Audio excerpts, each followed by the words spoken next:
standing at the Beetham landfill where rubbish trucks come to dump domestic rubbish, commercial rubbish, sheet metals, plastics, Pampers. A lot of people make their living from the Beetham, but mainly the people who live in the Beetham itself.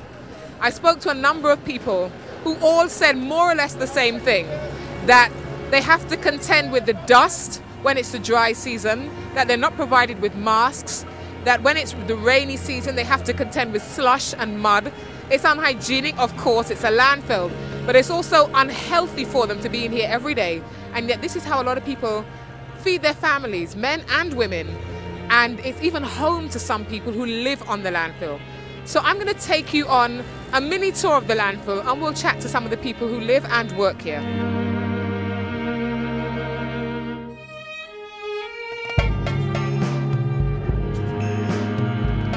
You work at the dump, you come and you drop rubbish here every day? Oh yes. What are the problems?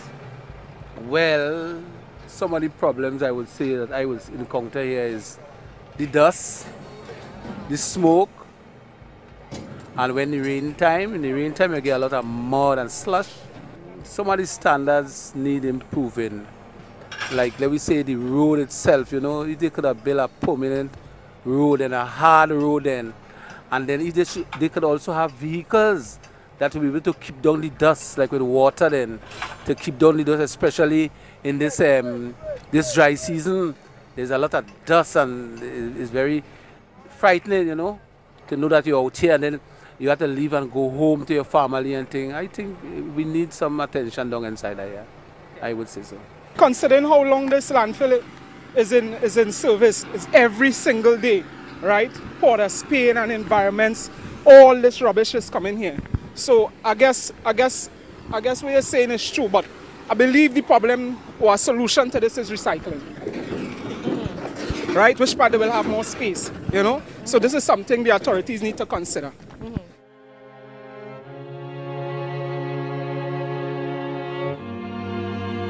In the rainy season, it's real pressure because when you're coming inside there, there's a real big hole, you're getting tire busting, mud is sticking, it's pressure to come in and they get back out when it's raining.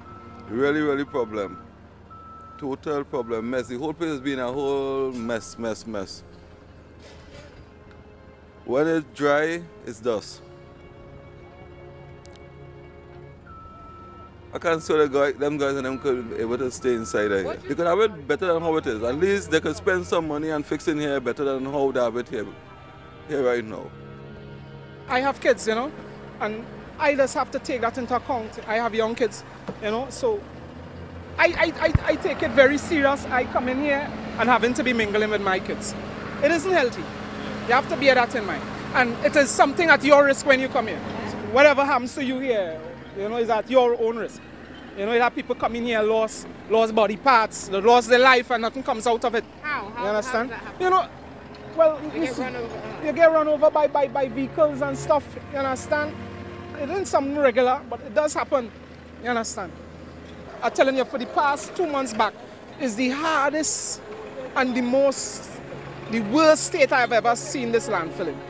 You know, all those environmental departments, waste disposal, SAGU, you name it, all of them had a complaint with the conditions.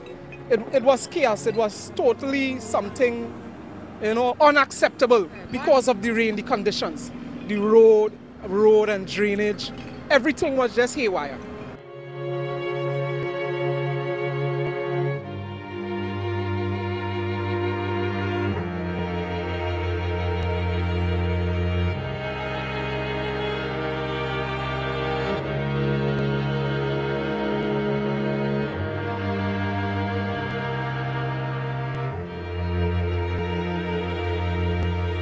For my first time coming in here, I find it's not very nice. Why I have to say, if I was a millionaire, I would have liked to contribute money, you know, to help these people. But I can't because I'm not rich, you understand? But I think the government should do something about this. Like last week I come here too, I saw a woman eating on the ground. I felt sorry for her. People live on this landfill, don't they? Yeah, people stay months on this landfill, you know, looking for the daily sleep. bread, yeah. Where do they sleep? In makeshift tents. that kind of stuff.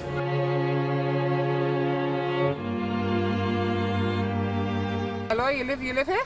This is your pad? Well, you could say that for the hour. Okay, so what, you're a salvager then? Yeah.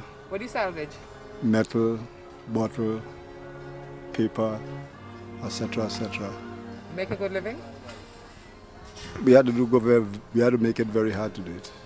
It's not that easy, you know. So we make it do because that is the way it is. Where did you live before here, or you always lived here? We lived San Grande, Arima. I worked at the dumps before, you know. Stay here for after maybe 2 weeks, 3 weeks, we go home and we come back. We don't stay here for right through. You go home, or whatever you make, you go and check your mommy, whatever, and you come back, you know, because it's an everyday settings, every day. The day you work, you get nothing. The day you work, you get something. Have a family? Had a family and just have my mother to see about, and that's all, you know.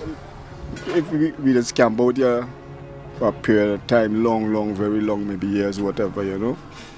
And we had to set up ourselves properly because we're in a place that have plenty things could happen to you, you know what I mean? Once you come in here, it is dangerous because everything is in the air, because there's all kind of chemicals and different things and rotten things, but you gotta get accustomed to it. After a while, well, those who survive, those who don't, just don't.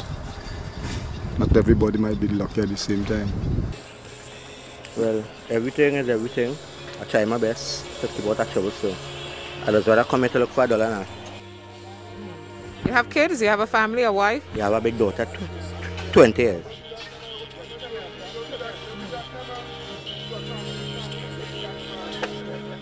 So this is how you make your living? Mm-hmm. All right. Well, all the trade and thing too, you know, there's paint and I could do little jewelry and thing, you know. So, I rather do that than to go and interfere with anybody, you know. Since majority of the time when I go out and look for work and thing, the people and them out they turn me down. So that I see I don't really get no work and thing out it. So right through is right here, just get me a little money and thing when they come. Because right now it's how my child going to school is right here making she go to school. Because going out there and looking for work, people saying you're from the bottom, and when they tell you you're from the bottom, you ain't getting no work. So what you gonna do?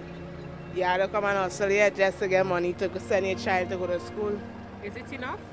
The money? No, the money doesn't be enough, but you have to make it do. You know, it just works against you once you're from the ghetto, you understand? You know, sometimes you might get into a job, you might lie by your address, you know, which I really don't like to. I am a resident of Beaton Estate, you know. There are good things come out of Beaton. Good things come out of Laventil. You understand? Good things come out of St. Anne's. Good things come out of Gonzales. There is no reason for discrimination. I believe everybody have the right to earn $1. And to earn $1, once one is willing to work, they ought not to be discriminated. You understand? Because of your color, or your race, or where you come from. That is a crime. That is the biggest crime.